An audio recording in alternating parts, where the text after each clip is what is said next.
I'm going to begin by calling the meeting to order at 6:03. In accordance with the requirements of the open meeting law, please be advised that this meeting is being recorded and broadcast over Lunenburg Public Access. The town of Lunenburg, in response to the COVID-19 coronavirus, is currently following the guidance from the Lunenburg Board of Health, Massachusetts Department of Public Health, and CDC regarding the virus and steps communities can take to prevent the spread, and all town facilities are open by appointment only, outside of the open hours of 10 a.m. to 2 p.m. In accordance with the governor's order suspending certain provisions of open meeting law, General Law, Chapter 30A, Section 20, all public meetings are being conducted remotely. This meeting will be broadcast live through local access cable, on Facebook Live, on the Public Access Facebook page, and will be able to be found on Lunenburg Access YouTube channel within 24 hours after the meeting. The following information is also provided for members of the public that would like to participate in the meeting remotely.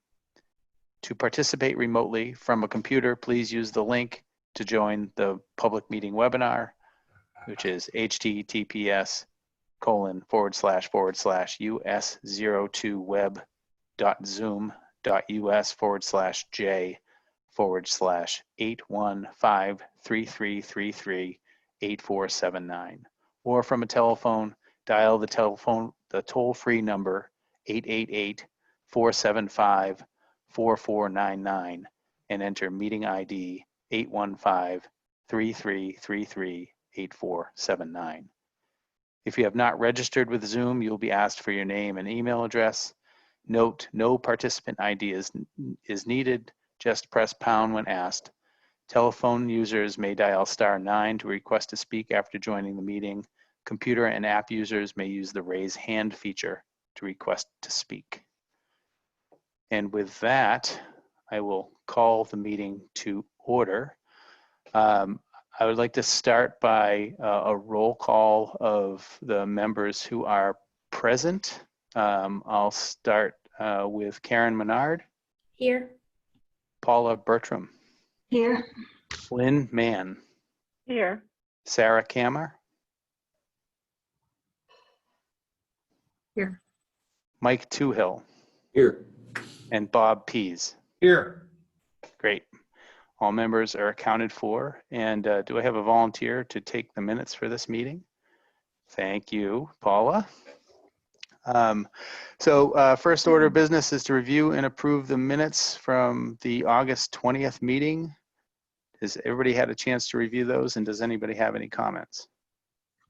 I was not at the meeting, but I watched the entire thing on Zoom, so I'm going to participate in the vote. That's fine. Thank you. And I move, well, we accept. I would actually just recommend that we make one minor adjustment. Lynn, I noticed that you spell your last name with a single N, and I think we spelt it with double N's throughout. You did, and you also didn't put the E on the end of Lynn. Okay, thank you. Yeah, thank you very much. Okay, I can fix that. I appreciate Thank that.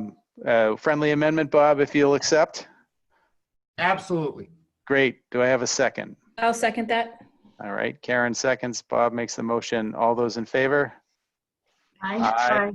Aye for myself. Brandon, you want to do Oh, that's right. Roll call. Sorry, excuse me. So Karen? It's an aye from me. Paula? Aye. Lynn? Aye. Sarah? Aye. Mike? Aye. Bob? Aye. And I am an aye as well. Motion carries. Thank you. Moving on to the next item on the agenda is regarding the 250 Howard Street, Chapter 61 withdrawal and notice that we reviewed at our last meeting and made a recommendation to the Board of Selectmen to exercise its right of first refusal and consider acquisition of that parcel. In the interim, I was invited to speak to the Board of Selectmen, which you may have seen was presented on September 15th, where we went through, Bob and I actually collaborated on a presentation for for some information regarding the property and the resources that are of interest that we discussed at our committee meeting to sort of further support the recommendation that the committee had made and that the Conservation Commission had also made. At the meeting, we had Chisara Newcomb and Joel Normandin, who are the prospective buyers for that parcel. And during that meeting, they made an offer to work with the town to come up with a sort of cooperative solution that they hope will help address the interests that we have in the property and allow them to continue to advance their interest in the property of building a home out there. So with that recommendation or that offer that those folks made, I linked up with them on Friday and took a walk out on the property this past Friday, and we spent quite a bit of time trudging around there, and I really appreciate the time that they made in their calendars to do that. It was good to get actually an in-person look at the property and have a better sense of the lay of the land and get a better sense of exactly what they're proposing to do out there and some of their ideas in terms of how we may be able to work on a cooperative project. So I had sent you some information preceding the meeting to give you sort of a general overview of kind of what they were talking about. And I wanted to actually give the floor over to them to give them an opportunity to sort of explain their perspective and what they're interested in doing. So with that, Jasira and Joel, would you like to jump in here? Hello and good evening. Hope everyone's doing well this evening. So with the information that we had sent, I believe Brandon had sent to all of you, you can see on the item that is listed as 1A in the PDF, that gives you just basically an overall broad view of the property that we're discussing, as well as numerous things on it, thus starting at Howard Street, with the first X being an area that was attempted to be perked and did not pass by a previous buyer. Then going up, you'll see where we had marked out where we're looking to propose to put in a driveway as you go north on the property. Then you come to, which is kind of covered up by the little dots that I put in there, a field area that we had also looked to potentially perk, but would not, so we didn't even attempt to. Then we go further in up the driveway to where the lot actually opens up to where we had marked out on some of the red markings where the edge of the property is, and then 3 of the other spots where the proposed septic is that had perked, and in orange the square is approximate location of the residence that we look to build there. North of that a little bit, there's 3 brown X's that show a stone wall, a natural feature that's there, rather close to where we're attempting to build a residence. And then north of that, you can see the 3 yellow markers, as well as the last one in blue, which is actually the Mulpris Brook. Now, where the Mulpris Brook goes across this property in a west to east fashion, it actually goes a little bit north as it meanders across the property. So what we looked to do was take the most southern point, which you can see now in this C drawing on it's a PDF. And from there, we went with a delineation of 100 feet, 200 feet, and 250 feet, thus showing just different delineations. And if the town was saying, okay, we want 100 feet from the Mulpris Brook north on the property, and then that would be X amount of acres. And then B would be at 200 feet, again, so many acres. And then C at this point, which is 250 feet, that was another bit of acreage. So at this point, we're really looking to see if any of that is feasible, if this committee finds it to be amicable, and then take the discussion with everyone here from there.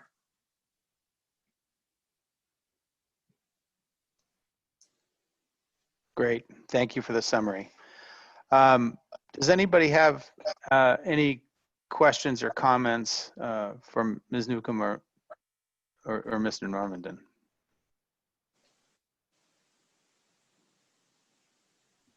I do not have any. I don't have any questions for the potential buyers, and I really appreciate your willingness to work with the town.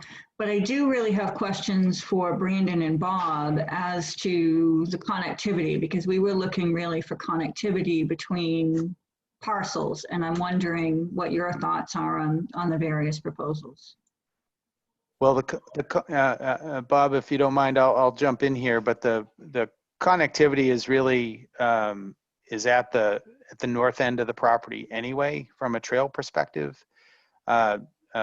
Mulpus Brook is a divider on the property for sure. And on our site visit, it was completely and absolutely bone dry, not a drop of water in it.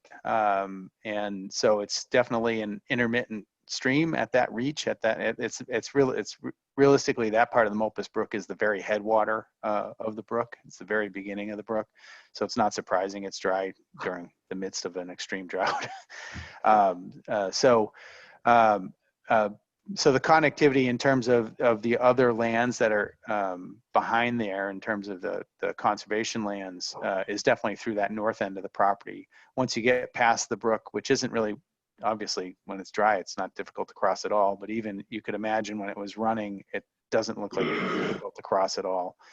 And you can get right out into the back part of the property and make the connection there. As you'll remember, there's a tax title parcel that's between this parcel and the existing town land on the south, and the bulk of the conservation land to the north. So as Selectman Alonso so eloquently pointed out, that you can't choose when you get the pieces, but you have to put the pieces together. So, the pieces here would be, yes, that northerly section of the property in question, the subject property, would draw the closest connectivities that we need, that we're looking for here. I would say that, it was really interesting, as Mr. Normandin pointed out, there is an old field that's sort of in the central part of the narrow strip of frontage that is the flagpole of the flag lot. And that old agricultural land in there, and the forests surrounding it are kind of young. It's all old pasture pine, so it's not really, the habitat's pretty mediocre. Once you get closer to the sort of where the property starts ballooning out, that's where the habitat really kind of changes, and it becomes really nice, very mature hardwood dominated forest, and it's really quite nice. The area where they have the perks, where they were successful in getting the perks, there's some, it's a beautiful grove of large hardwoods, and it's very park-like in there because, obviously they were moving the excavator around and everything to get their perks done. And then once you get beyond that wall that they described, it's really gorgeous, sort of fully mature oak dominated hardwoods, and and that's on both sides of the brook all the way to the northern boundary. And they are, the trees in there are giant.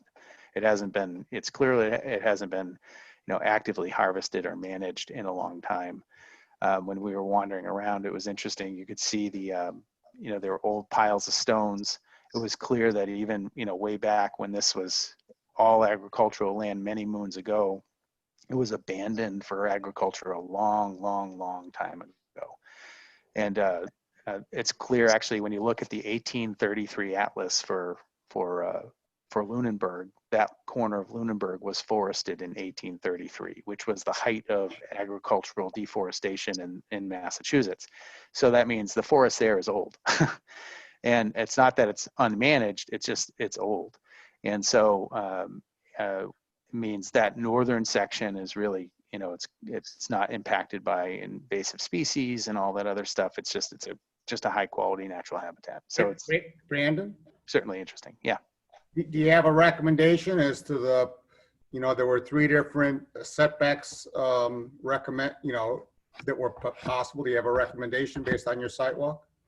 Well, when we were on the site visit, what I mentioned to Ms. Newcomb and Mr. Normandin was that wall on the north end of where their development is proposed is a good natural break in the property, right? So that the way I think about these things, if we were going to divide something, is there an existing feature that we can use to create that division?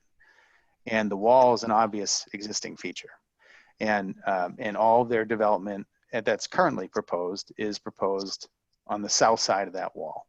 So you could conceivably draw a line there and those were the brown X's on the map there.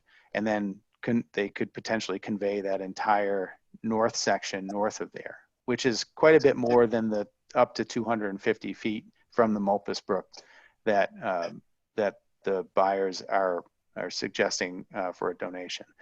That in my mind is the ideal, but I don't want the perfect to be the enemy of the good. In my mind, I think that brings the property line too close to their house. I think they're being generous here. I agree.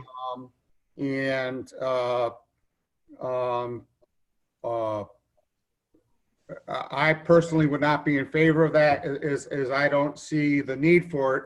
You know, how close it is to the house really has no impact on our, on our connectivity. So, you know, to me, the biggest advantage of this proposed solution is that it makes that the town has would have all the frontage of the parcel and tax title, so we couldn't, so we don't have to worry that someone else is going to scoop it up because they want to, because they have access to it. But that's just my personal thoughts. Well, it's also important to point out that if this were to go through, the town wouldn't own all 4 sides of that rectangle. That that rectangle would still share one significant boundary with the Arrow property. I understand. Okay. Can you bring that map back up again, Brandon? Yep, 1 second. And I want to mention, I think I'm going to have, it is likely I'll have to leave the meeting at 7 o'clock. So I'm hoping we can move expeditiously. Okay. So, in terms of next steps, the map should be up now. Hopefully you all can see it. Can you bring the second one up, Brandon? Yep. Thank you. Actually, I think the slide from your presentation to the selectmen would be more helpful to. Well, that's not up, Bob. Hang on. Sorry. It's nice not having to be the person who calls all this stuff up. I'm kind of proud of the fact we had 14 public hearings the other night and we got through them by 11:10. Wow. Nice. So I will. I'm not asking you to go through the whole thing, Yep. There's that. Is this what you wanted? Yeah, that's a good one. Okay. Where is the stone wall? That's what I'm trying to figure out, because I'm not seeing that on any of the maps. Okay, so let me go back to. So the stone wall goes between these 2 points here. Okay. And then it's open where this is a stone wall on this boundary as well, up to some point in here maybe, Okay. before you get to the brook. And the thing about this is so when we walked in through here, we came up this way, we came across this way, and we walked up this boundary. And you got into sort of contributing wetlands into the Mulpus Brook, sort of about in this area. So this was a broad, flat, and you can see it on the topography here, the way it's just really flat in here. The the property generally slopes from, this is downhill and this is uphill. So it sort of slopes across the property from east to west, upwards. But once you start heading north towards the Mulpus Brook, particularly on the south side of the Mulpus Brook, it's sort of a large contributing wetland. But I think there's two things here, right? Is that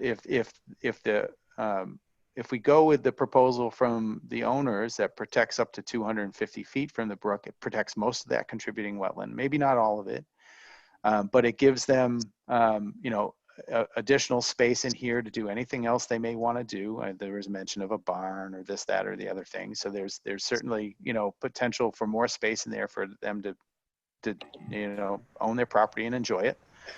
And this would protect, certainly the 250 would protect a lot of those contributing wetlands, a majority of them. So I see that Sarah has raised her hand. Go ahead, Sarah. Brandon, I was looking at this and, I know the wetland protection is really important, but we're gonna, if this goes through, we'll have that part already in conservation, but they're still gonna have the wetlands bylaw. Right. That will also protect it. So they're really just having privacy on their property at that point. I agree. Right? Okay. Just want to make sure I was reading that right. So it sounds like there's general consensus in terms of a way forward. Joel, do you have additional information? Yes. No matter what this committee decides, I mean, if you decide with the 250 or the 100 or whatever it may be, what we were looking to do is develop an A&R and go in and actually start. We would have to have 3 of the bounds verified. The one where actually it's not on this slide, it's on the other slide where it actually starts the property goes in on the western side, and then it starts to kick a little bit east as it goes north. So that the point that's across from that one. This little bend here? Yes, sir. Yes, sir. Yeah. I would have to have that surveyed, as well as the 2 northern points surveyed, verify the Mulpus Brook, where its most southern point is on the property, and then go from there 250 feet down, have then that paralleled across from the northern boundary, and then 2 granite, I would propose just granite bounds put in, just for clarity for us as well as the town. And then again, like we said, basically just gift that part of the property to the town, just because it's easier that way. There's no, how do we do this or how do we do that, if it's amicable for the town. And then we can just go from there with our plans. Sorry, that's all. Great, And thank can you. I ask you a question? Hang on a second. Paula has raised her hand. Sure. Go ahead, Paula. Thanks. So I have questions. I'm interested in what kind of acreage we're talking about. I really appreciate the willingness of these potential property owners to work with us. And I'd like to understand the difference in the acreage between the 100, 200, and 250. Do you have any idea? Yes, I do, if I may speak. Yes, please. Okay. If we're looking at the 100 foot, it's approximately 2.33 acres. If we go up to 200, it's approximately 2.74 acres. At 250 feet, it's approximately 3.40 acres. Do you have a preference? Well, I mean, I definitely like to give the town as much as they would like, but also then still keeping as much as we could possibly keep as well. So if the 200's okay, we're okay with that. If it takes a committee to say we really want the 250, I think we have to understand that too. It has to be a lot of just open communication at this point, not just with this board, I think also with the Conservation Commission. Bob, if I'm correct? I'll let you finish, and then I got my hand. Okay. Brandon, a call on me. Sorry, sir. My apologies. Again, we're definitely looking to work with the town to make sure that they're getting their interests solved while also acquiring the property for ourselves to put a house on it. Great, thank you. Great. Bob? Well, I just want to have a little discussion about process here. It's my understanding that this committee is an advisory committee, and we have no real power. But I think the selectmen are seriously hoping that we're going to come back with a solution that's going to make everyone happy. So I think our power is to make a recommendation to the selectmen. And so the selectmen will actually make the decision, I believe, but I could be wrong. And then the planning board would have to approve the A&R. And I don't know if the person who's a member of the planning board would be willing to speak about that, but you know, I think it's you know, we're a recommending body. We don't make any final decisions tonight. We make a recommendation to the Board of Selectmen. That's my understanding anyway. That's correct. And that's the motion we will have to make will be framed in what we recommend to the Board of Selectmen. So anybody who's contemplating making a motion, please frame it that way. Can I just respond to Bob's question about the planning board? Yes, please. As long as the lot, and this is really sort of a question to Ms. Newcomb and Mr. Normandin, based on the frontage that you will retain and the lot area you will retain, your proposed parcel will meet all of the zoning requirements. Have you investigated that? To the best of our knowledge, yes, it does. Okay. We'll meet all setbacks. Do you have the 207? You have the 275 through the lot width, right? Lot width, we have 171. So you have to have 275 through the house. Through the house, yeah. Oh, the house area? And yes. they will have that. Where the house area is, currently it's 321 on the return from the inside corner, plus the 171. So yes, we would have the 250 for where the residence would be. Okay.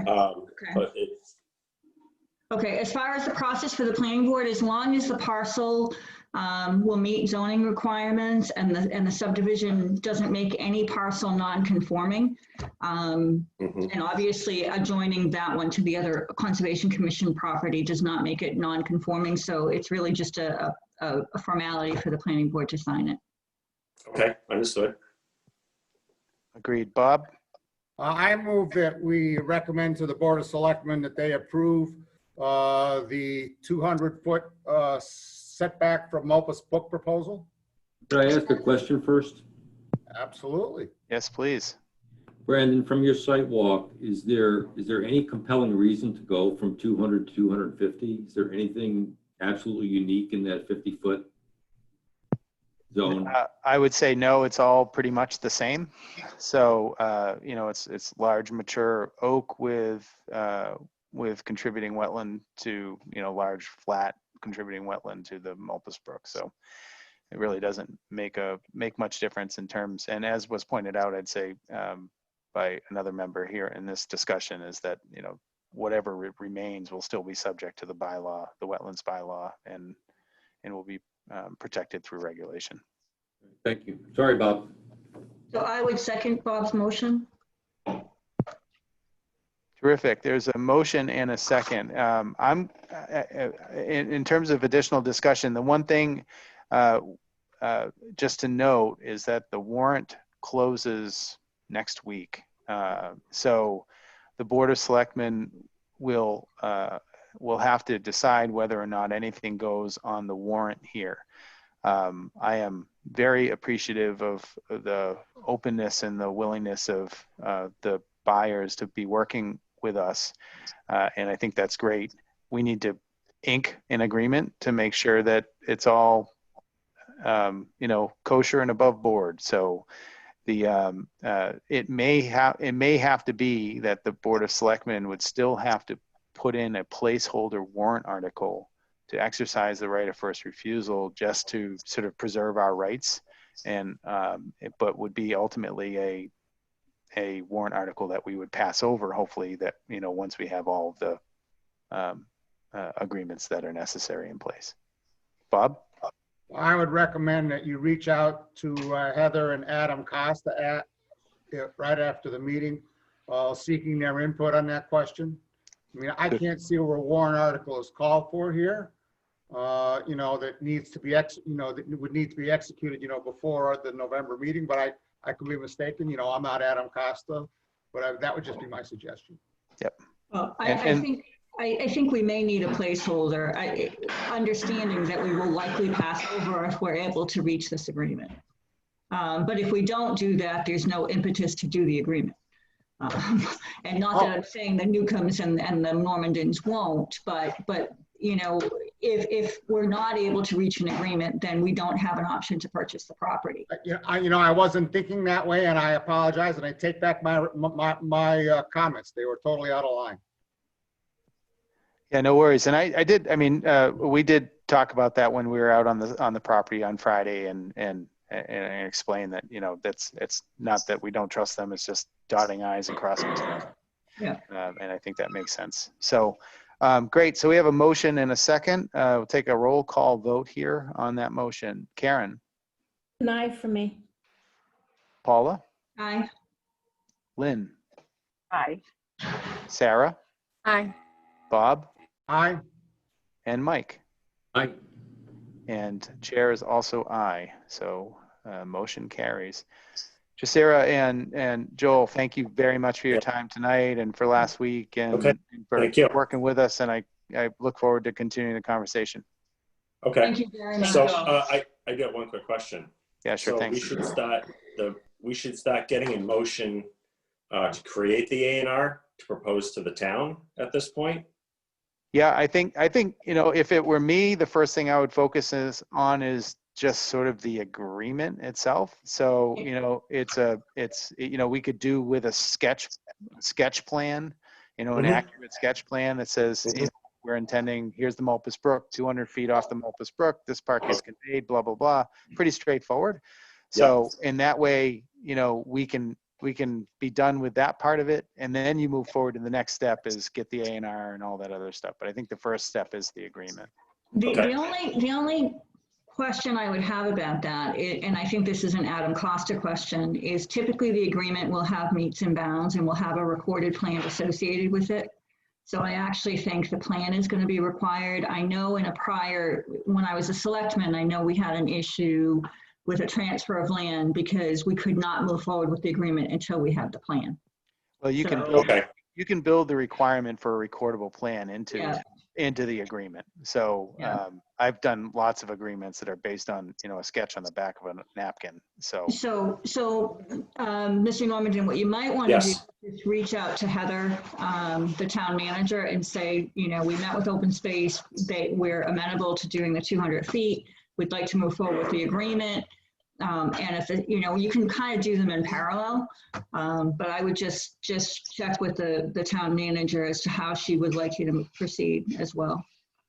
Okay, that's fine. And as soon as we have the thing about the agreement, right, is as soon as we have the agreement in place, the selectmen can then waive their right of first refusal, and you can proceed. So the faster. That way I can physically get everything going. Right. Exactly. Okay. Exactly. All right. All right. Super. One last question. Sorry to hold you guys up. That's Bob, all right. Should we be attending your meeting tomorrow night when you be discussing this? If it'll come at the end of the meeting. Okay. I hope to be participating by then. I actually don't plan on chairing tomorrow night's meeting. Ken Jones will probably be chairing the meeting.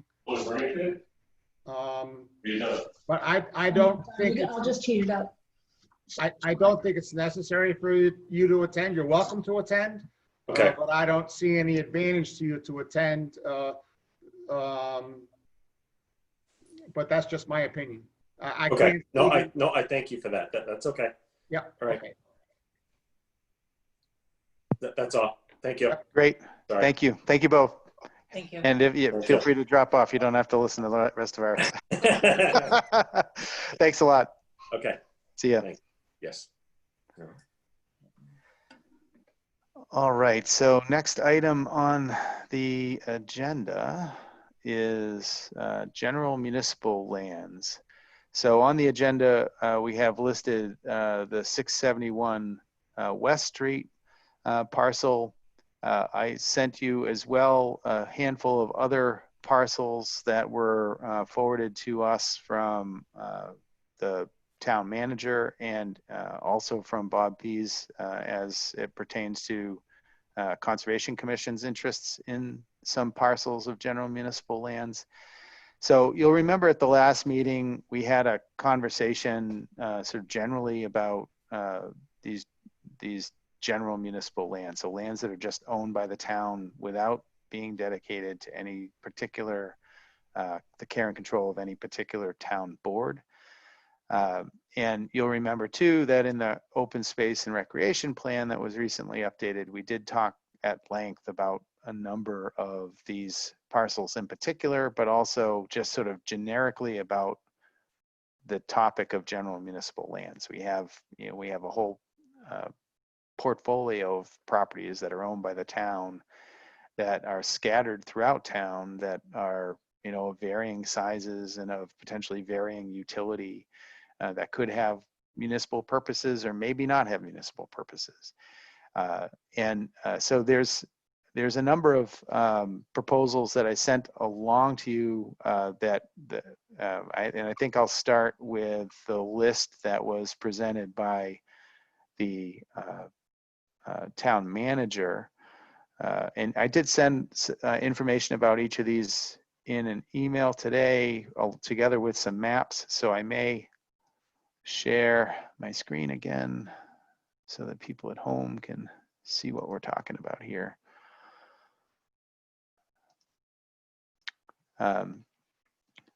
So I sent along this first map, which is an overview map of the entirety of town. See if I can get all 7 of the parcels in view. They're demarcated in red. This is the 970 West Townsend Road rear. This is 111 Mulpus Road rear. This is 247 Highland Street rear. This is the 671 West Street parcel. And then there are several parcels down in the southeast part of town, including 690 Goodrich Street rear, 860 Reservoir Road, and 51 Parmenter Road. These parcels, the 2 parcels in the north part of town, 970 West Townsend Road and 111 Mulpus Road, are recommended by the Town Conservation Commission to be conveyed to the care and control of the Conservation Commission, probably for pretty obvious reasons. And then the remainder of these parcels are proposed by various abutters or others in town who have expressed interest in either the entirety of the parcels, which is the case for the 3 down by Lake Shirley and the Highland Street parcel, and a portion of 671 West Street. Before I go any further, does anybody have any further questions at this point? Okay, I'm going to quickly show you the close-up aerial photographs of the various parcels. This is the 111 Mulpus Brook parcel. You can see it's surrounded on 3 sides by town conservation land. This is large town forest. This is the 970 West Townsend Road rear parcel. Again, you can see it's surrounded on 3 sides by town conservation land. The parcel we were just discussing at 250 Howard Street is located in here.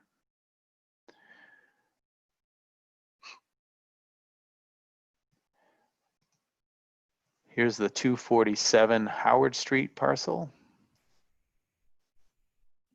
Howard Street or Highland Street? Oh, sorry, Highland Street. My apologies. Thank you.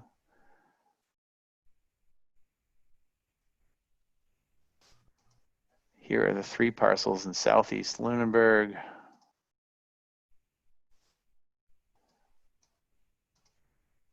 Sorry. 690 rear Goodrich Street, 860 Reservoir Road, 51 Parmenter Road.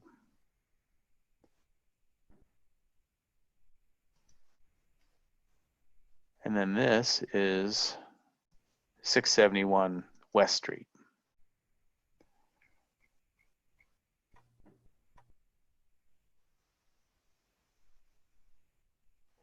On the open space plan, I'm going to point something else out on these maps. On our open space plan, we identified general municipal properties with this teal color. So you'll see there's other town-owned property on, I think that's Prospect Street, which is general municipal. Then you can see all these little bits. Like this little piece in here is general municipal. This little piece up in here is general municipal. You'll see that throughout these, this little L here is general municipal throughout these maps. So we have this, these little bits in here are general municipal. Another one over in here. So there's so many of these little strips of land throughout town. Some of them are meaningful and large, like this 671 West Street. Of potential conservation and recreation interest. Some of them are maybe not. Some of them aren't large, but they fit perfectly into other, contiguous holdings like the ones that are adjoining the conservation lands. So I see I've got a couple of hands up here, so I'll shut up and I'm not sure who raised theirs first, but I'll start with Karen.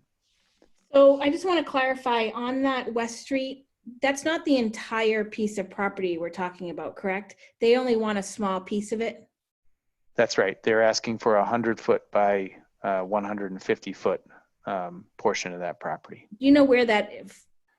I guess I'm just looking at the angle of the map wrong. Yeah, I'm going to have to open. Right. I can do it. I have it up on my other screen. That was just my clarification question. Okay.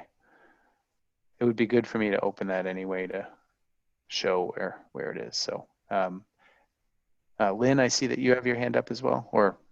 Yeah, I have a real newbie question because I'm so new to all this stuff and I don't understand it. Is how did this municipal property come to be, particularly these teeny tiny segments within that are like properties within conservation area but aren't designated conservation land? Like how did that even happen?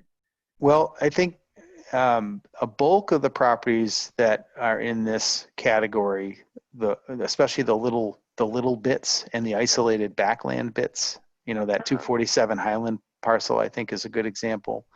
And the Malthus Road one. Yeah, that those ended up being taken for non-payment of taxes. So, people, they were owned by individuals at one point, no longer had any utility to them. They either couldn't sell it or didn't want to sell it or got forgotten in an estate or something. Nobody paid taxes on it. The town eventually took the property for non-payment of taxes. I see. So I think that's, Thank you. especially a lot of those little bits here and there that are Mm-hmm. undevelopable or whatever. Those tend to be that category. 671 West Street was a parcel that was actually originally purchased by the town for a school, and a school was never built there. So it was actually owned under the care and control of the school committee for a long time. Ultimately, that care and control got transferred over to the Board of Selectmen. And you can see, and maybe you can't see it, but you can see how jagged the boundaries are, particularly on the west and on the north. The town has conveyed a number of small little portions of this property to abutting landowners in the past. So that's that story. Bob, I see you have your hand up. You have a question? I do. I'd like to make a motion. Oh, okay. I'd like to make a motion that the Open Space Committee recommend to the Board of Selectmen that the two parcels in the north whose names the Mulpus Road rear and the other one be West Townsend Road rear. to the care and control of the Conservation Commission. So there's a motion on the floor. Is there a second? I'll second it. Bob, can you repeat it, please? Let's see. That Mulpus Road rear, I have to, can you scroll back up to the names of the parcels? Brandon, we had it up here a little minute, or I can just call it up.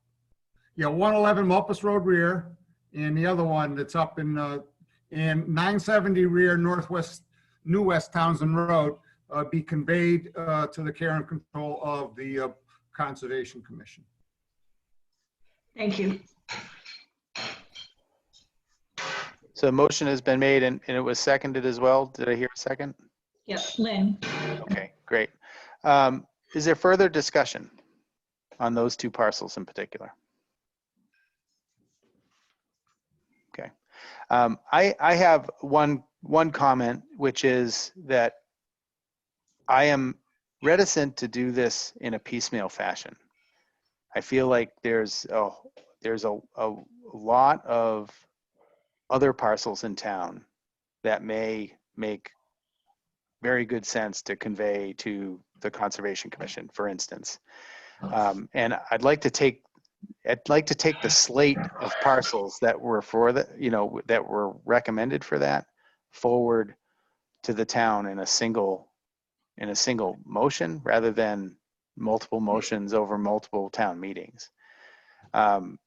So I'm a little concerned about trying to shoehorn something in here, and this goes beyond just the two for Conservation Commission, though. Even I totally think this is a no-brainer for these two.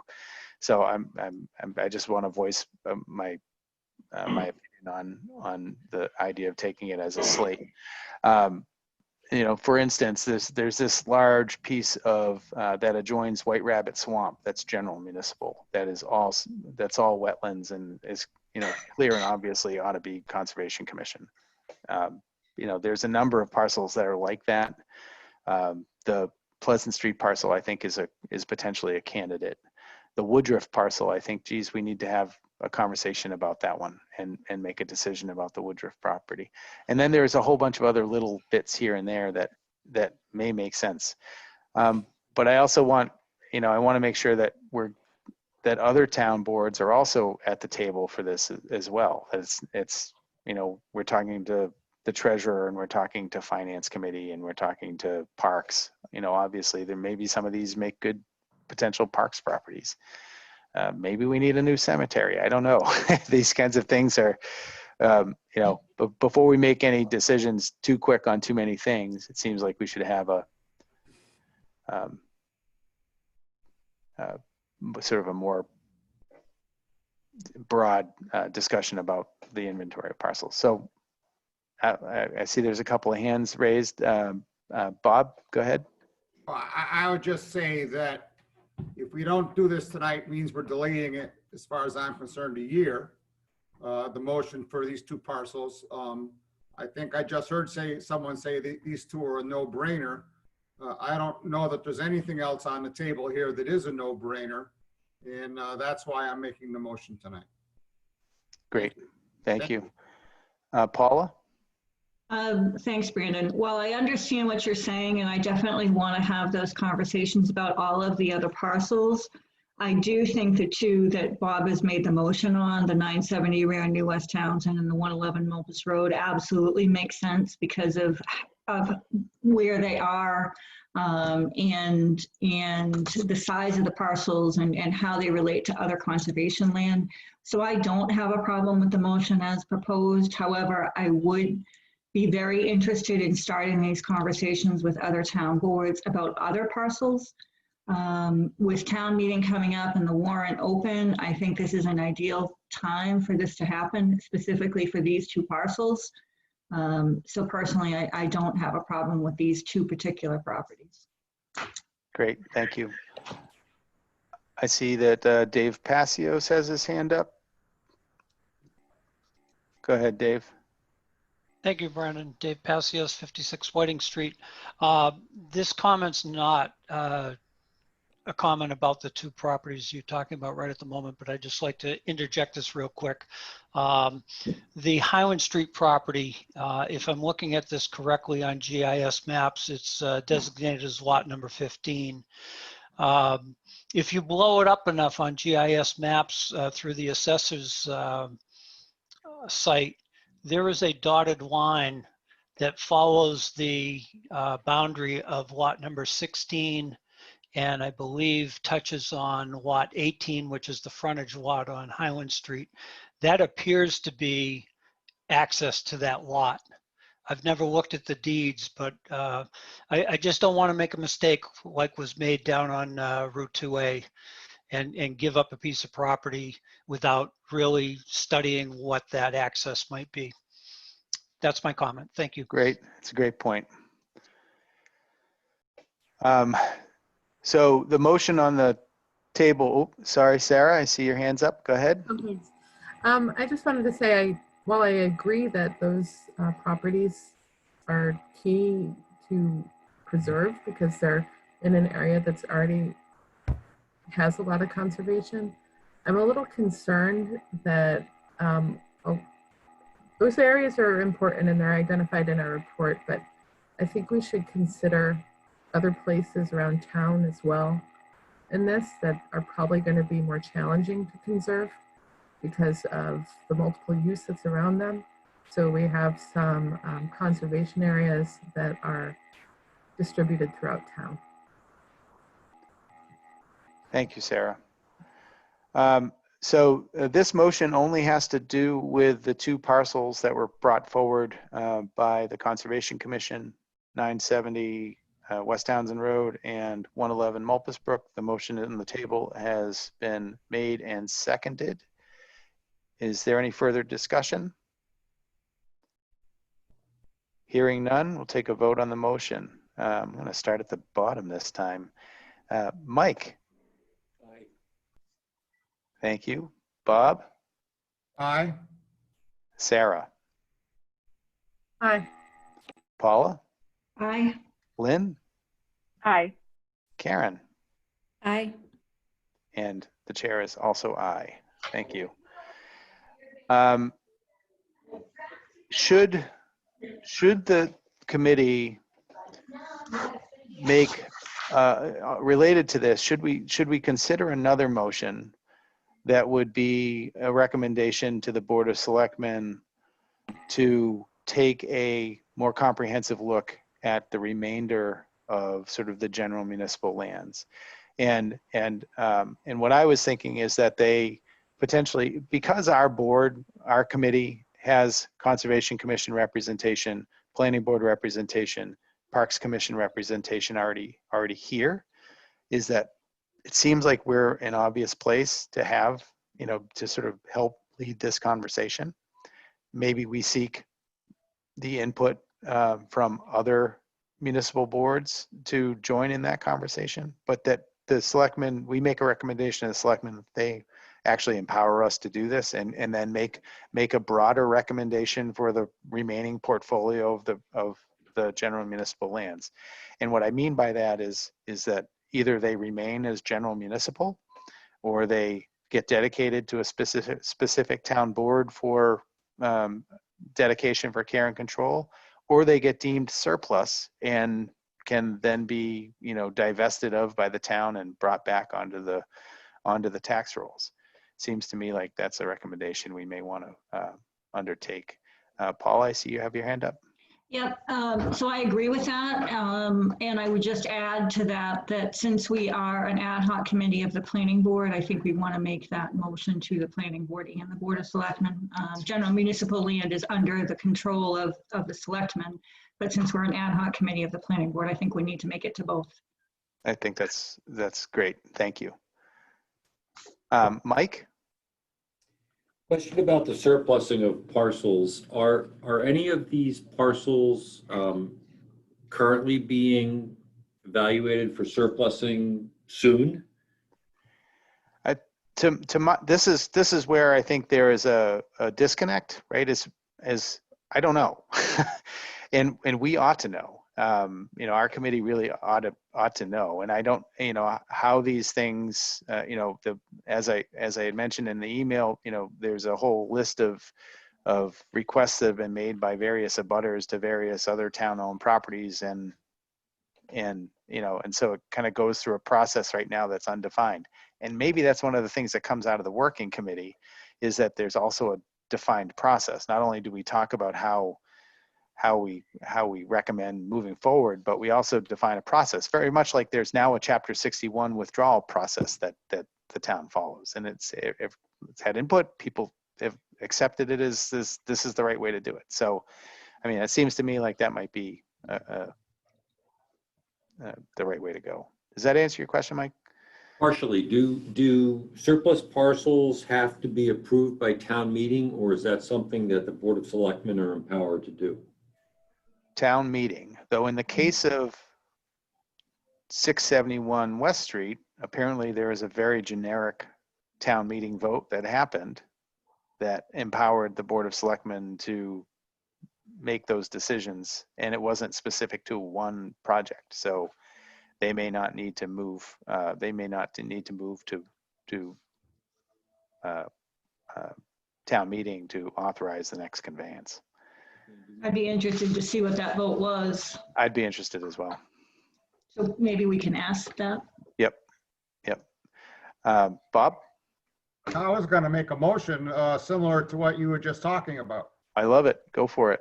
I move that we recommend to the planning board and the Board of Selectmen that they empower the Open Space and Recreation Committee to do a thorough examination of all municipal lands, all undesignated municipal lands, with the eye to making recommendations and developing a process going forward. Second. I think I missed some verbs and nouns in there, so if somebody can clean that up, that'd be great. I think there was a general understanding of what you remember. Yep. Good. Terrific. Thank you, Bob. And Paula, did I hear you second that? You did. Okay, great. Thank you. Any further discussion about that topic? Karen? So I guess my only thought on that, though, it wouldn't stop any group from going to the Board of Selectmen directly and asking for land to be transferred to them. Correct? It would not, no. But what I would envision in this would be that we would take a recommendation forward. We would determine which parcels are going to be designated to the whatever town boards for their care and control, and that we would then take those to town meeting and actually dedicate that care and control. Okay. So once they're dedicated to conservation or to Parks Commission or whomever, then it's more difficult to wrest that control away. Okay, thank you. Yep. Bob? I would note to Karen's question that, we had these abutters come forward, looking for lands, and the town manager routinely referred that question to the Open Space Committee and the Conservation Committee. And I also urged her to, going forward, to routinely forward those questions to the Parks Commission. And I assume she will continue to do so. So I'm not too worried about, something going off the rails while we're in the middle of this process. That's a good point. Okay, I don't see any further questions. Motion has been made and seconded. We'll go for a roll call vote here. I'm going to start in the middle this time. Sarah? Aye. Paula? Aye. Mike? Aye. Bob? Aye. Lynn? Aye. Karen? Aye. And the chair is also aye. Thank you. The last piece before we move on from this topic of general municipal lands is the remaining parcels that the town manager has forwarded to us. I'm going to make a recommendation that we act only on this the portion of 671 Main Street, or excuse me, 671 West Street rather. Yes. And that we limit our action on that, and that we delay any further action on any of the other parcels that are currently proposed because we haven't assessed them adequately. I don't believe what the portion that is proposed at 671 Main Street does not take away any of the frontage or any of the access to that parcel. So given that there's an existing town meeting article that authorizes those, which, does anybody want to volunteer to get a copy of that? See if they can secure a copy of that. I will. Okay, thank you. That we can maybe limit our action here to just 671. So I see there's a couple of questions here. Bob, I think you had your hand up first.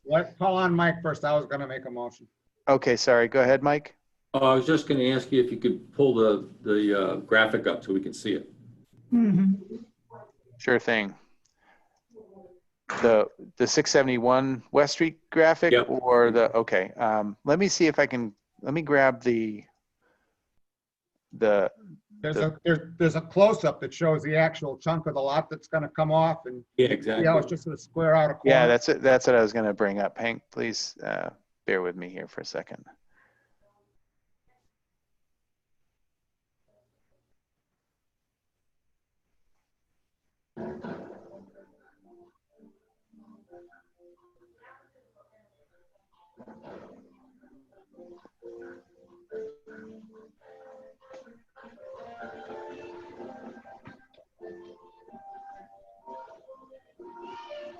I don't know who has the hold music going, but thank you.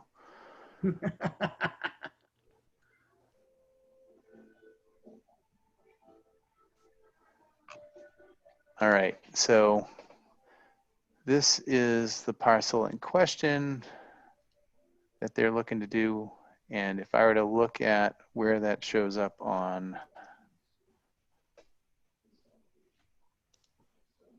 I believe that's right here. Yep.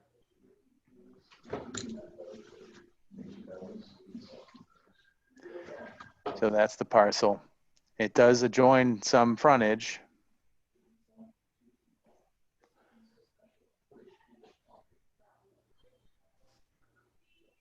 So does anybody want to make a motion on this parcel? I move we approve that we recommend approval of the request on 671 West Street. I'll second that. Would you accept a friendly amendment to bypass all the other proposals that are before the town right now? We bypass all other proposals, and that we defer action on all other proposals. Defer I second action. as well. Good. Okay, good. Thank you. I don't see any hands up. Is there any further comments or questions on that motion? Terrific. Seeing none, we'll take a vote. Lynn? Aye. Mike? Aye. Karen? Aye. Sarah? Aye. Bob? Aye. Paula? Aye. And chair is also aye. Thank you. All right, moving on. Mr. Chairman, Yes. can I just ask a question about some of the other parcels? So we talked about deferring action, and there's one specific property that the town manager mentions that allows access to Lake Shirley. Yes. And I'm wondering what the next steps are relative to some of those parcels. I know we're talking about a motion to planning board and selectmen to work with other committees, but I'm wondering if it makes sense for the open space committee to do some site visits on some of these parcels. Absolutely. And I can say that I've actually been to that 51 Parmenter parcel myself in the past because I care about access to bodies of water, public access to bodies of water. And it's an interesting parcel. It's shoehorned between a couple of houses. It's kind of steep down to the water's edge, but you absolutely can get a canoe in there and a kayak in there. It's a nice little piece. And it'd be a shame to to lose that because we have very limited access to Lake Shirley. Mhm. So I so- don't know if, I would be very interested in doing a site visit. I don't know if any other committee members would. And I know. I would Brandon- love to. I would, Paula. I would. Yeah. So, Great. All of us would. Yeah. And one of the things I think too is that, it may be that we sit around a table around a map first, right? And we just draw some circles and say, okay, these are the ones we really need to look at. And there's some that you can kind of cross off the list. And then there's some that are just no brainers. And then there's this whole host of others that maybe serve multiple different purposes. And for us to have a good solid understanding of what exactly we'd be proposing, you have to get out there and have a look at them. So it may be that there's a whole bunch of field trips in our future. awesome. Yeah, I heart field trips. Bob?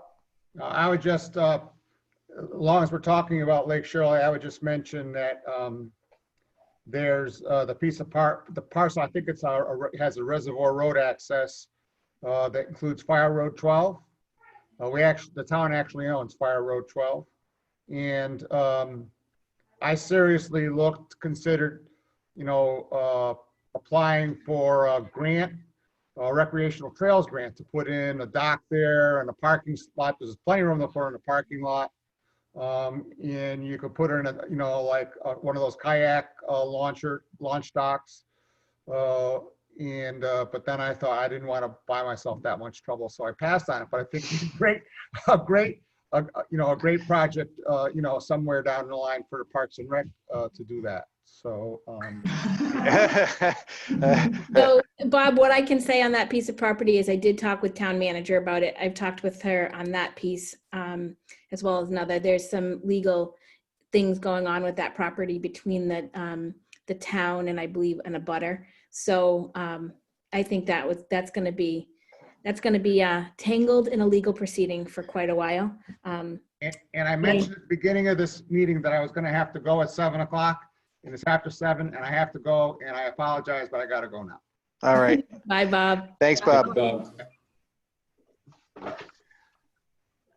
Great. All right. So I'm going to move on from the general municipal lands, and hopefully we can buzz through the rest of this.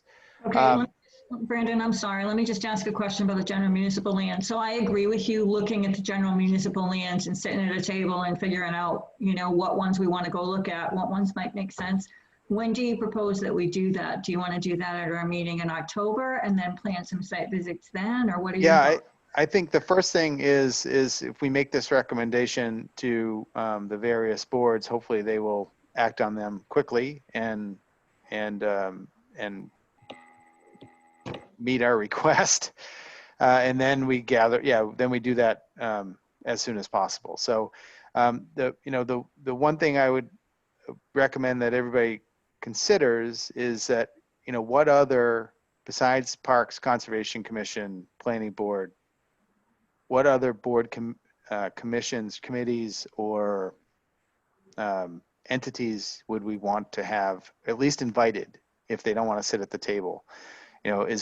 Should we have finance committee there? Should we have the tax collector there as the person? The school committee could potentially have a representative. Sure. The cemetery commission could certainly have. I mean, there's any number of potential entities. It seems to me that what we want to do is get the recommendation from the planning board and the board of selectmen, and then extend the invitation to whomever. And we have, in my mind, we would have a standing agenda item on our existing meetings where we spend 45 minutes or whatever talking about this topic in particular. Okay. And invite those people in to come to those meetings. So we're not having additional meetings. Try to be a little bit more efficient about it. And Awesome. Okay, thank you. okay, good. I'm moving on now. I'll be quiet. Actually, I was going to bug you about some properties that I saw in conservation. The Fairview property that then connects with, I think it was like 408 Lancaster Ave. That allows access to Kennemug that I don't think people have. So I know we're going to look over everything, but that might be something to walk before it gets really cold. Just Yeah. putting that And out. I mean, I'm certainly not going to tell anybody they shouldn't go through those lists and go around and take a look at the ones that are of particular interest to you personally. I think that's smart and Be allowed to do that? We can just walk onto any of those properties. public property. Great, thank you. I know when I walked out at 51 Parmenter, I was greeted pretty quickly by the neighbors. So I was as well. yeah. As I would do the same thing if somebody started poking around my backyard. So so just identify yourself and you're here, and I'm here to visit the town property. Okay, thank you. Moving on to Bright Farms. You'll remember this is the parcel we discussed at the last meeting. That is the development proposal to build a large 1 million square foot lettuce growing greenhouses north of the Walmart and Hannaford commercial development, sort of near the water tower between Mass Ave and Northfield Road. There's a large block of land there, and it adjoins both the Reno conservation land and what we're calling the Northfield Park, which is the southerly parcel of the Saliba property that was recently acquired and is under the care and control of the Parks Commission. The very northwest corner of that parcel is wet. And let me see if I can pull up an email on that with a picture. Sorry. And if I can do two things at once, I'll try to give you the narrative behind it. I had a chance to go up there and I walked it with the proponents, the developer's representative. They're very amenable to some sort of trail access across the northeast corner of that parcel. In fact, they're very amenable to a fee conveyance, a gift of a portion of that property to build those connections between the two parcels. And the nice thing about it is that they're interested in doing so in a meaningful way. And so it not only is it would it be a fee contribution, a fee interest contribution, so ownership, outright ownership. Let's see if I can bring this up.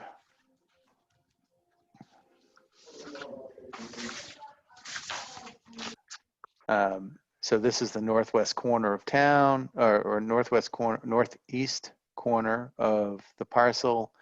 The area shaded in blue here is sort of wettish. It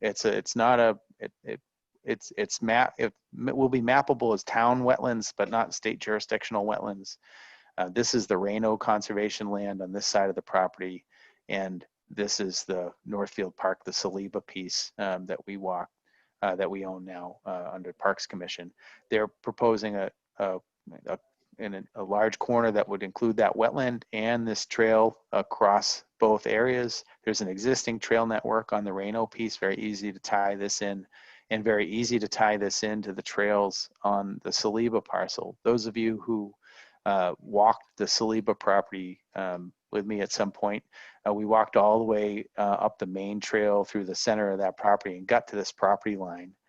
And so that this trail, because the way their development plan has the greenhouses. The first phase of the greenhouse is sort of in this portion of the property, and then if they're successful, the second phase would be in this portion of the property. So it's not possible to connect direct to that existing main trail that's there, but there is, when the Saliba parcel was logged back in 2012.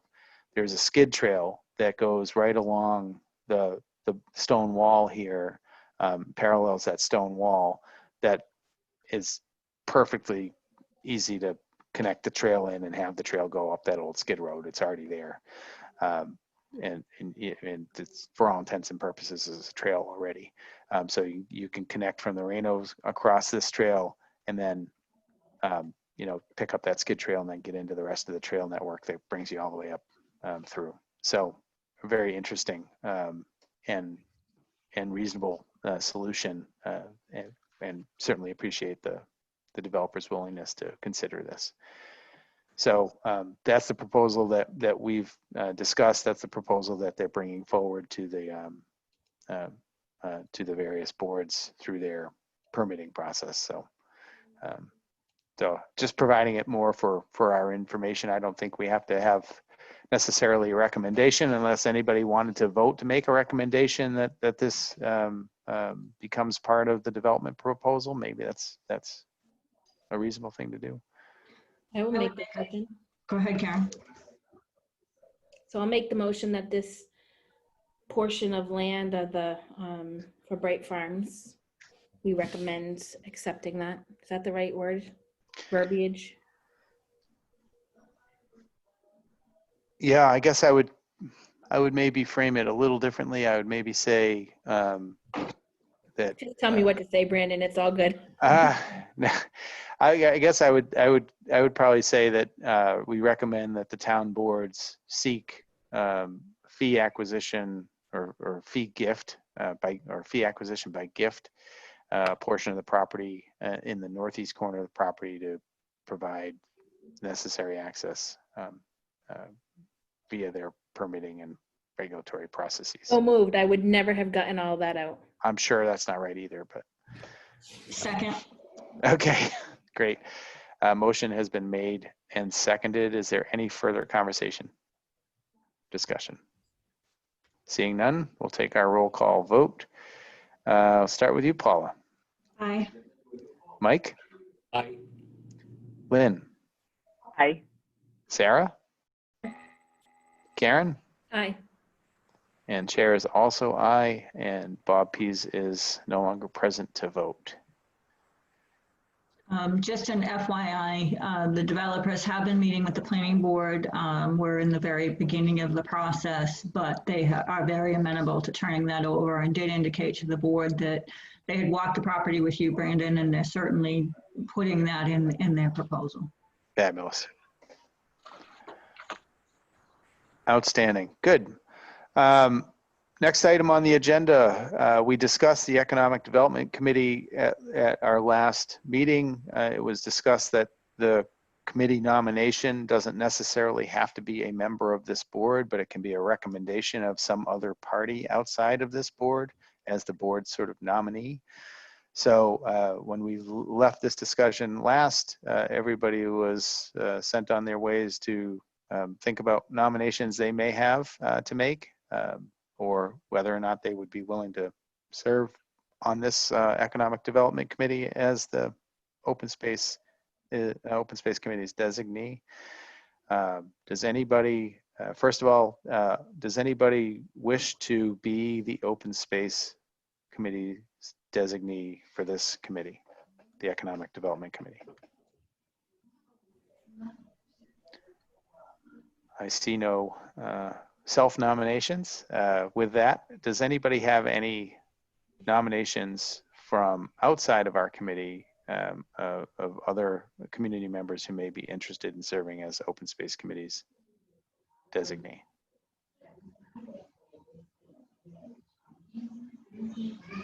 Seeing none, I will. Overwhelming response. Yeah. Brandon? Yes. I have actually thought about this over the last month and couldn't come up with anybody. And just right now, somebody popped into my head. So if you want, I can send out an email to that person and see if they're interested. I wouldn't want to just recommend somebody without talking to them first. I think that's smart.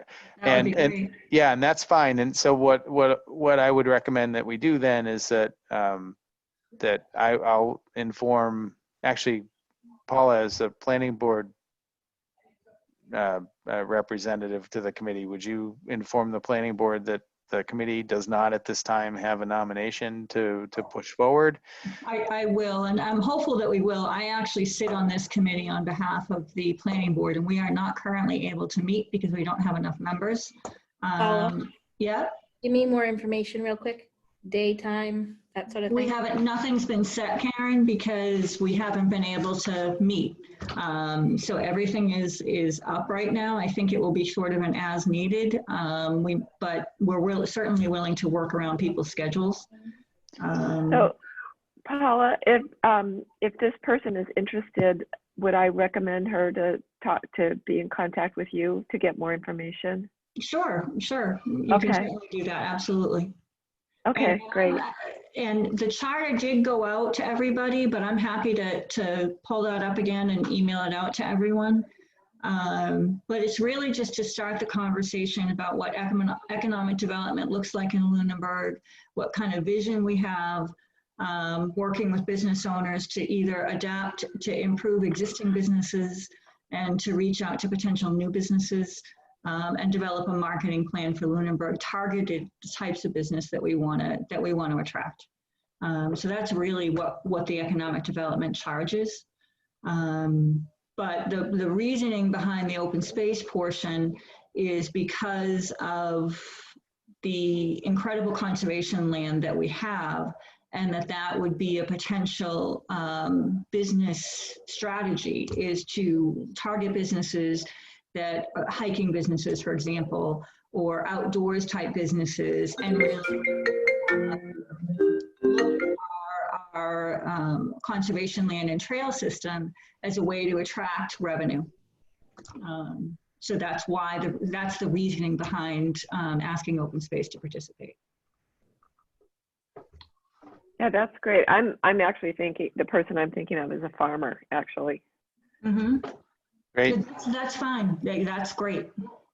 Okay. So, and then, I mean, we can, as we said, we can nominate external folks to be our representative. So if that person, Lynn, is interested in serving, I guess forward their information to me, and we'll invite them to come to our next meeting and just have a quick conversation with them, and then we can act on the nomination. Okay, great. Thank you. Thank you. Karen, if you're interested, that would be awesome. Let me look at your charge, and then let's see Okay. what Lynn comes back with, and Okay. go from there. Okay. I'm afraid to overcommit myself at night at this point with not knowing what's going to walk in my front door. So I get it. I'll consider it if I need to. Okay, thanks. Thank you. Great. Any further conversation about the Economic Development Committee? All right, hearing none, I'm going to open it up for public comment. Is there any comment from the public? And I see Dave Passios has raised his hand. Dave. Yep, Brandon, Dave Passios again. I didn't warn the chair of parks that I was going to make this comment tonight, but it is in regards to something we're embarking on over the fall and winter, and hopefully have some stuff coming together next spring. The Parks Commission has set one of its goals to start working on the master plan for Marshall Park. And in my mind, it's going to take help from many of the boards that you've spoken about this evening to bring this whole plan together. We've got wetlands that the Marshall Pond area, and some wetlands that's part of the Marshall Park woodland area that I'd like to see trails developed into for access from Chestnut Street all the way up through the Marshall property. And funding is going to be a big thing down the road. And my goal is to fund as much as possible through grants, earmarks, and whatever monies we can get without using the Lunenburg taxpayers' dollars. And I do realize that state funding is taxpayers' dollars also, but just try to minimize the local dollars that needs to go into this project. So we hope to embark on, be well into it sometime this winter or next spring, community outreach, the whole 9 yards. And I'm hoping that open space will assist us wherever they can in that process. Thank you. Outstanding. And I'm not interested in that vacant seat that you talked about, Karen, on the parks. but I am very interested in being involved in that process. I'll take economic development if you take parks. Well, there's a negotiation. So that's great. And Dave, I would say too is, and Karen, the park grant that we received for the acquisition of the portion of the park portion of the Saliba parcel, those monies are available for planning and implementation of upgrades to parkland. Okay. So that grant round is a rolling grant. It's an annual grant round. So I would, and that's by far your best funding source for outside of town dollars. So I would, and I can forward you maybe a link to the page or whatever for that's PARC. And it's through the Division of Conservation Services under the Executive Office of Energy and Environmental Affairs. But that program is an outstanding source, and so you can do a 2-year grant with them, where the first year where you write one grant and you get 2 years worth of funding, and the first year is planning, the second year is implementation. So it's an excellent resource. And then related to that, I'll also just mention there's another foundation that's it's particular to Massachusetts, but they operate throughout New England and New York. And it's called the Fields Pond Foundation, Fields plural, Pond singular Foundation. And their main interest is access, public access and trails. And they're a good funding source and their requirements are pretty easy to meet in terms of their grant proposals.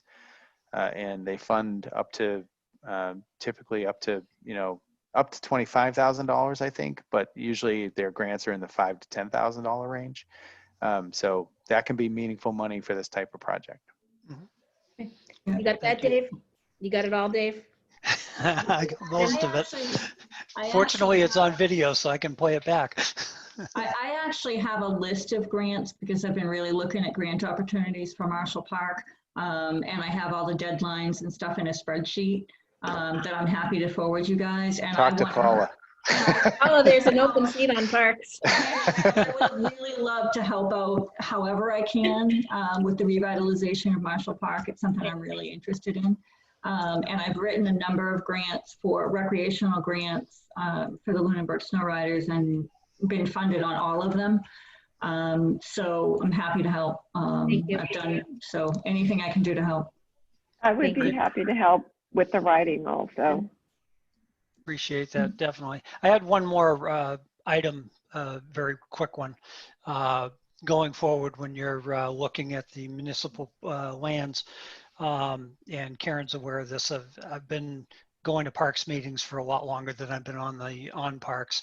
And one of the things that has been in the search is, and it doesn't need to be a huge parcel or maybe 1 or 2 parcels in town for community gardens. And there's a pretty significant contingent in town that would take advantage of that if we could find a parcel. And that was definitely one of the things that we highlighted in the open space plan as one of the clear purposes for this process that we're talking about for the general municipal lands. The pocket parks and community gardens is like exactly what we need to be thinking about. So that's awesome. Okay. Great. As long as we're talking about wishes, are there grants for sidewalks? Yes. Because the lack of connectivity in this town, it's just so sad. Well, one of the things that I would really recommend we do, and I can definitely bring this up to the planning board, is through the I can't remember the name of it, UPWP, Unified Planning Work Program, which are grants through the MRPC. We can get a lot of the planning done through that process, which wouldn't cost us any money. And actually many communities are doing that currently. They're doing walkability studies, and that includes planning for sidewalks. So when the next round of UPWP funding comes up, I will definitely make that recommendation. Because I think we got somewhere with complete streets, but it was incomplete streets. Mhm. Brendan, if I may, I've been watching the Board of Selectmen's meeting off to my right here, and they just reviewed the Complete Streets proposal for this year. Honestly, a little bit disappointed in the small areas that they're going to be working on, in my opinion. But they do have a couple of sections of Memorial Drive, Lancaster Ave across the town hall, and a small piece at Main and Oak Ave. Those will be improvements, but as Sarah says, there's a lot more to be done. Thank you. And I'm happy to help with parks, but I don't have time to be on another board. Sorry. It's fine. One of the things I've been trying to, the way I've been trying to market this just to get people involved in parks is that your commitment right now is only until the next election. So it's a short term, you get a taste of it, you help us out, and then you can move on or just be on the sidelines helping us. Anyway, thank you. You pitch a good pitch. You do. I almost said, send me the information. That would be awesome. Talent bag form, the joint appointments coming up. What is it, Karen? First week of October? Yes. Yep. All right. Any further public comment? Nope. All right. Hearing none. Just a reminder that our next scheduled meeting is for October 13th at 6 p.m. I had forwarded all of our designated meeting dates off to town manager for the remainder of the calendar year. She informed me that apparently boards are a lot more active now and it's a lot harder to get Zoom accounts. So, and they're looking at acquiring another Zoom account or two maybe to facilitate. So please continue to hold the dates that we have, but understand that they may be subject to change depending on the availability of our remote access. So other than that, I will entertain a motion to adjourn. So moved. Second. All those in favor? Aye. Aye. Aye. All right. Thank you all very much. Everyone. Take All right, care. good night, everybody. All right, folks. Right. Okay.